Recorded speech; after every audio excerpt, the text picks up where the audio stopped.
These Typhur sync videos are ridiculous, like this one where the chicken looks like it's been through a forest fire, or this one where the top looks like it got struck by lightning. Why would anyone pay extra for automatic doneness if it just burns the food? So I had to find out if it actually ruins whole chickens and charge $20 ribeyes, or if everyone's just using it wrong. What I found in this Typhur sync air fryer review will either make you hit buy now or thank me later for saving you 219 bucks. First, let's unbox this thing in 3, 2, 1.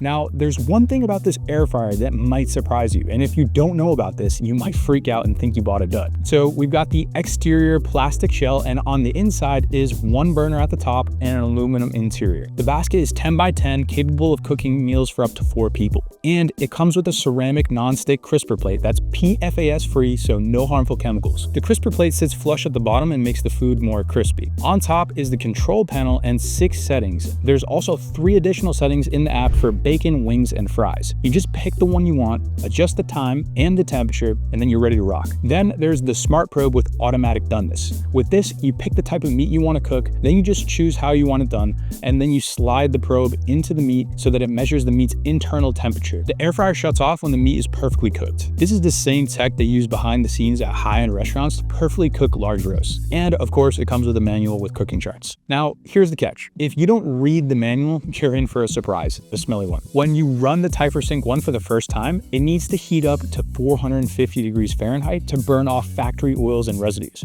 And when that happens, you're gonna get this nasty burnt plastic smell filling up your kitchen, and your windows are gonna need to be open. Well, the manual says it's normal and safe, so don't freak out if it happens. It should go away after 1 to 3 runs. By the way, if you want to get the Typhur sync air fryer at any point in this video, there are links in the description. I'll keep updated with the best discount. Using these links saves you money and supports the channel. Now, let me ask you something. Do you want a simple air fryer that doesn't require a PhD to operate? Well, me too. So let's find out how simple this air fryer is by making some food together. We'll toss the french fries in the basket. Now, technically, to get the best results, the manual says we need to preheat it first, but I don't bother with that. Instead, we're just gonna hit air fry and then set it to 400 degrees Fahrenheit at 16 minutes. All right, we're halfway through, time to shake the fries. And let's see what we got. Honestly, nice crisp, and I'm pretty happy with these. But here's the problem. This is just french fries. The machine is like the Tesla of air fryers, and we have to see if it actually works cooking a whole chicken on autopilot without burning it like the other videos. The Typhur sync is supposed to work in 3 stages. First, it roasts the chicken to keep in the juices, then it browns the outside to keep it crispy, and finally it shuts off the machine and cooks internally to finish it off. Once the internal temperature of the probe hits 155 degrees, it's done. So I'm gonna slap and lather this bird with some pre-prepared juicy goodness, and then we're gonna carefully put the probe inside the most muscular part of the chicken. We'll toss that sucker in the basket, press and hold the preset button to put it in the whole chicken mode, press start, and we're ready to rock. Okay, our flip notification just popped up. Time to pull out the drawer. All right, so it's a little more brown on the top where it gets close to the burner. A few burnt pieces of garlic and onion powder, but overall, I'm pretty impressed. Time for a quick flip, and it's done. Now, we just let it rest for 5 minutes. What's cool is you can see the internal temperature of the chicken creep up to 160 degrees Fahrenheit even after the air fryer is shut off. As far as the bird itself, it's far from burnt, it's nice and crispy, and it's got a juicy interior after cutting into it. So the auto doneness actually works like it's supposed to. But what about steak? It'd be a shame if I burnt my $20 grade A ribeye. First, we're just gonna pat it dry, add a little olive oil, crack some salt on both sides, and then we're gonna insert the probe. Next, we toss it in the air fryer, set it to medium, and we're ready to rock. And we're done. So far, it looks pretty darn juicy. We're gonna cut into this. After cutting into it, you can see it's cooked perfectly. Like, that's definitely medium. Now, the only thing you don't get is a nice sear on both sides like you would with a stainless steel pan. So far, so good. But the Typhur sync isn't perfect, and here are a few things every person needs to consider before buying it. If you ignore these, you might wind up making a $219 mistake. So the smart probe is actually more fragile than you think. You have to be careful with the way that you insert it. So the internal temperature sensors can only handle about 221 degrees Fahrenheit. If you push the probe too far in beyond the ceramic handle, you can ruin it. If you leave it too far out with the safety line exposed, you can also ruin it. But that's not all. You also have to clean it thoroughly so the food doesn't block the contacts between the probe and the charger. Otherwise, it's not going to charge. None of this is rocket science, and the app tells you how to insert the probe properly every time before you use it, so you have to just make sure you follow the instructions, as the probe can be delicate. Now, before you cook in whole chicken mode, there's something important that nobody mentions. You could follow all the instructions perfectly and still end up with a burnt disaster. The heating element is at the top of this thing. If your chicken is too tall, it's going to be close close to that burner. And if you use too much seasoning on the top, especially onion powder, it's gonna burn before it finishes cooking.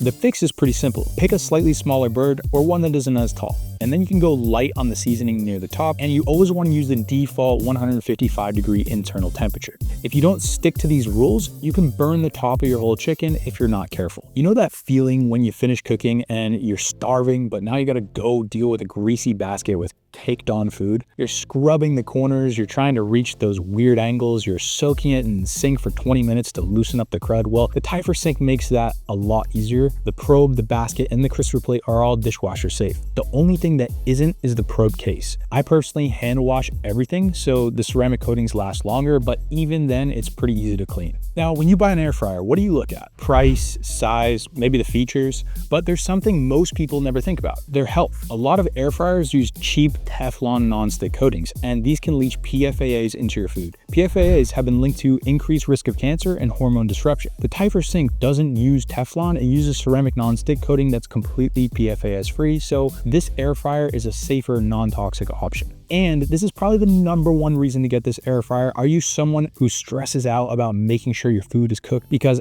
I am. Think about all the steps involved. You set a timer, the timer goes off, you pull it out, you cut it, and then you see that it's pink, you throw it back in, and now you've just got dry pieces of meat with a giant gash in it. The probe with the automatic doneness gets rid of that hassle. You get the best of both worlds. This thing works like a normal air fryer when you want manual control, but it can also cook your food on autopilot without having to babysit it all the time. It's a massive bonus for an air fryer that costs under 180 bucks, especially when a decent digital probe alone costs 100 to 150 bucks. Now you gotta be thinking, is this better than the Dome 2? There's no self-clean function, there's no bottom heating element, and the basket isn't as wide, so you're gonna have to shake the food more. And the Dome 2 also has auto doneness when you pair it with a sink probe. But the probe costs extra, and the Dome 2 is also twice the price. So no, I don't think it's better, but it is cheaper. If you're someone on a shoestring budget and you don't need automatic doneness, then maybe the Typhur Sync 1 is a bit overkill. But if you don't mind paying a little extra, it's still affordable, and the automatic doneness is a godsend for lazy people like myself who can't cook that well. I think it's the best bang for your buck air fryer right now, and if you're looking to save some money, check out the links in the description below. I'll keep it updated with the best discount on the internet. Just make sure you don't wait, because I don't want you to miss out on these deals.